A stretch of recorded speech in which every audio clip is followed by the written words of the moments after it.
friends, welcome back to my channel. I have had a couple of new diagnoses since the last time I talked to you guys, but today I wanted to talk to you about the latest development, and that is my PICC line. So yes, I have a PICC line now, yay!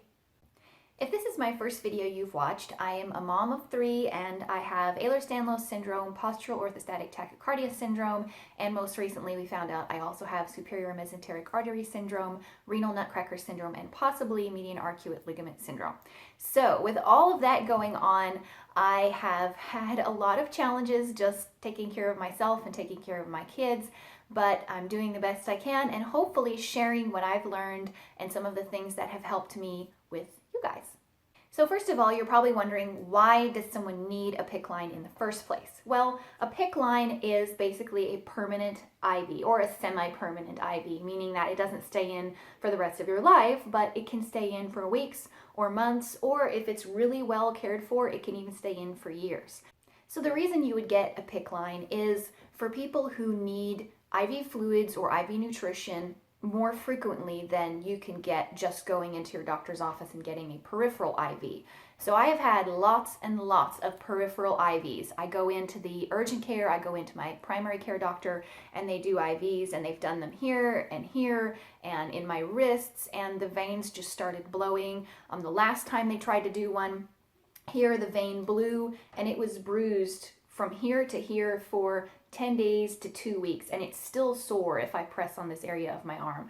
So when you're getting IVs frequently, your veins just won't hold out. Eventually they won't be able to keep doing that. And for me, I ended up needing fluids a lot more than just once a week. I was needing them 2 or 3 times a week, and I was needing larger volumes because of my postural orthostatic tachycardia syndrome, and also my GI issues weren't allowing me to eat and drink. So right now I'm getting fluids in my PICC line, and I'm also going to be starting TPN, which stands for total parenteral nutrition. And for me, it's really going to be PPN, or partial parenteral nutrition, because I am still able to eat and drink small amounts, so I can get some of my nutrition orally and some of my hydration orally, but because of the compression of my duodenum by my superior mesenteric artery, which I again will do a whole video on separately, because of that, I'm not able to get enough volume of food in, enough calories to sustain me. So I'm continuing to lose weight. I have ketones in my urine and all of that. So I need something to bypass my digestive system that will go directly into my bloodstream. And that is what the PICC line is for. So what it is I'll show you a little bit closer. It is a tube that goes into a vein in my arm, and that tube goes up through the vein right above my heart. It doesn't go into my heart, but it goes right above my heart. And the important thing is that this stays covered with a sterile dressing, and that I wash my hands before I do anything with the tubing, that I try to stay sterile, or at least very clean, when I'm doing my flushes and doing my infusions. And we change the dressings weekly. I have a nurse that comes to the house that changes these. And it's really not painful at all once it's in. The putting it in part is not fun. It's not excruciatingly painful, but it is somewhat painful, especially for people with EDS who don't respond well to local anesthesia. I told her ahead of time that local anesthesia doesn't work very well on me, so she made sure to give me more and to ask me, are you feeling this? Are you feeling this? And whenever I was, she would give me a little bit more, which was great.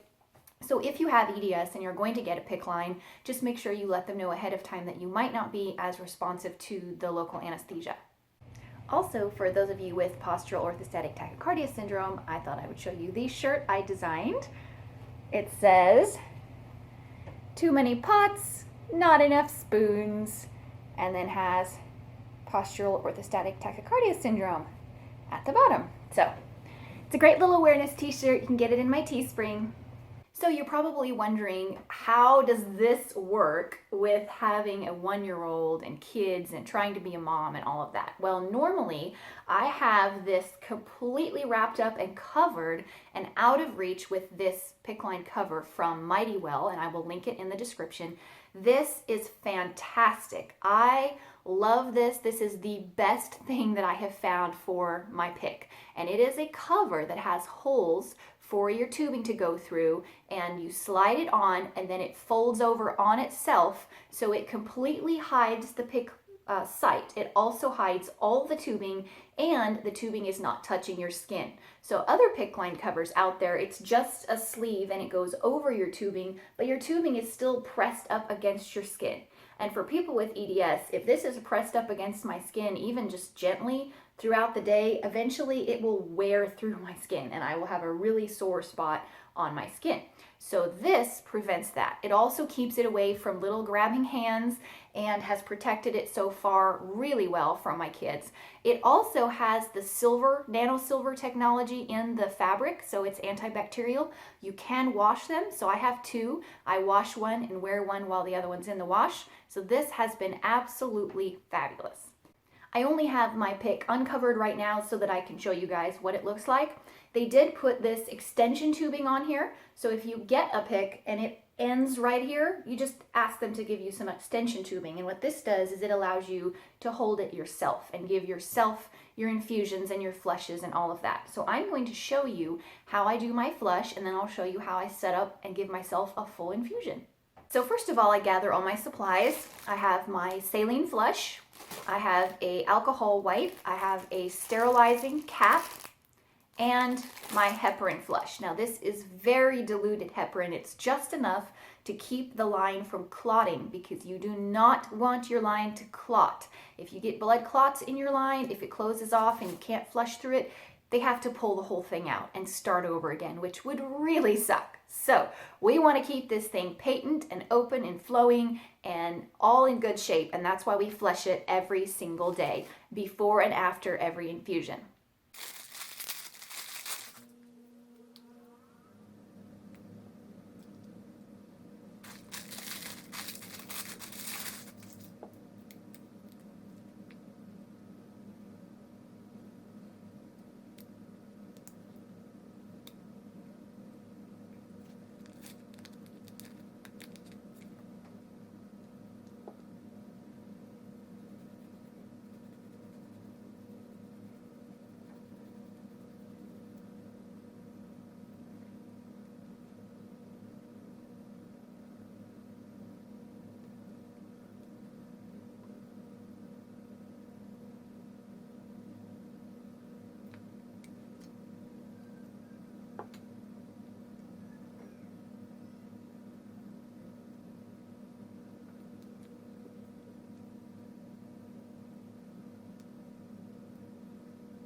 Now I'll show you how I put on my cover. So you turn it inside out first, so this label is showing, and then you slide it on over your arm and pull it up so that the holes are lined up with your tubing right there. So there's your hole and there's your tubing. And then you take your tubing and you put it underneath, and you choose which hole you want it to go through. If your PICC is farther down, you can put it through a different hole. I go through the lower hole. So I pull this tubing through, and then once that is through, you can pull this up the rest of the way. This dressing is going to be changed tomorrow. They change it every Tuesday, and it stays so well intact, the dressing does, if I wear this cover. It doesn't come off.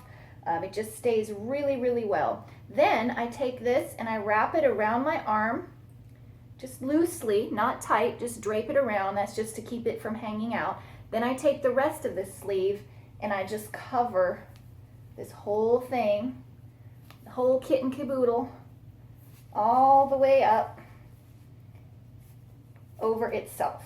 So as you can see, it completely folds up on itself and everything is covered. There's nothing showing at all. Here are some of my supplies. I have a few boxes of these. I have my sodium flushes, saline flushes. I have a whole bunch of other things, caps, sterilizing caps, dressing change kits, IV tubing, more flushes, and then of course all of my IV fluids. So I get a couple of these boxes delivered to me at the house every week. All right, I am going to start my infusion now. So I have my pump on my IV pole, And I have washed my hands. I also have some hand sanitizer. I have my IV tubing, an alcohol swab, a saline flush, and my IV fluids, which these are lactated ringers. Okay. So first I'm going to clean and flush. So I'll clean this off really well with alcohol.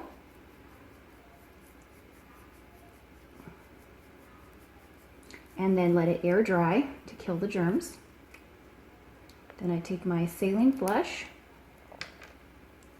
squirt the air out, make sure this is completely dry, and then attach this.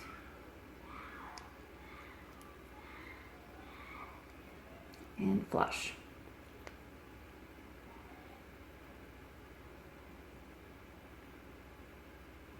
All right. Next, I'm going to spike the bag. Pull this off. Just poke this in here. And when you don't have very strong fingers, this is a little bit difficult. So you kind of have to work it in there.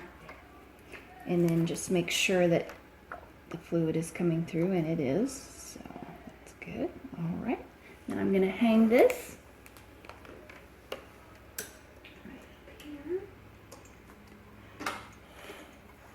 And hook it up to the pump.